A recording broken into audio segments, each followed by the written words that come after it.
Et dans ce contexte, pour venir en aide aux sans-abri, les associations multiplient les sorties le soir pour aller à leur rencontre. Comment résister dehors 24 heures sur 24 avec ces températures négatives et qui plus est sont parties pour durer. Dans le Val-de-Marne, Henri Dreyfus et Olivier Stambach ont pu suivre la Croix-Rouge la nuit dernière. Bonjour, c'est la Croix-Rouge. Il y a quelqu'un? Ils sont invisibles, ou presque. Et le grand froid qui sévit depuis quelques jours les incite à se cacher encore davantage. Non, là, il y a trop de vent, là. Il n'y a aucune raison qu'il soit là. Il se mettrait à l'abri, le monsieur.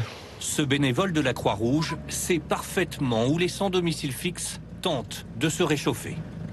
Il était censé être au bout là-bas, dans le coin là-bas. Chaque soir, avec son équipage, il scrute les trottoirs. Bonsoir. Hier, après une heure de recherche, nous voici avec Piotr. On va vous donner un café, une soupe, d'accord? Vous n'avez pas trop froid? Ce Polonais vit depuis 12 ans dans la rue. Il a fait de cet endroit un abri précaire. Mais ce soir, le froid est intenable.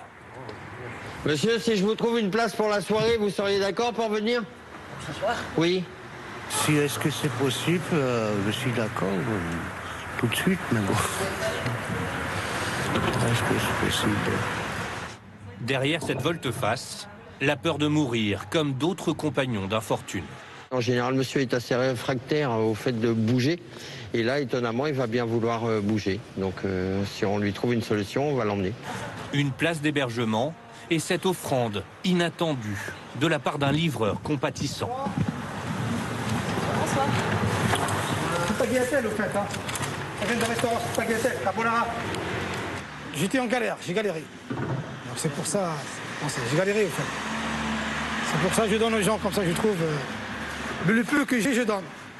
Une attention, un peu d'humanité, voilà sans aucun doute ce qui réconforte le plus ces êtres abîmés. On n'est pas là pour faire des miracles, mais juste leur montrer qu'il y a des gens qui sont encore là et qui s'intéressent à eux, qui sont pas invisibles.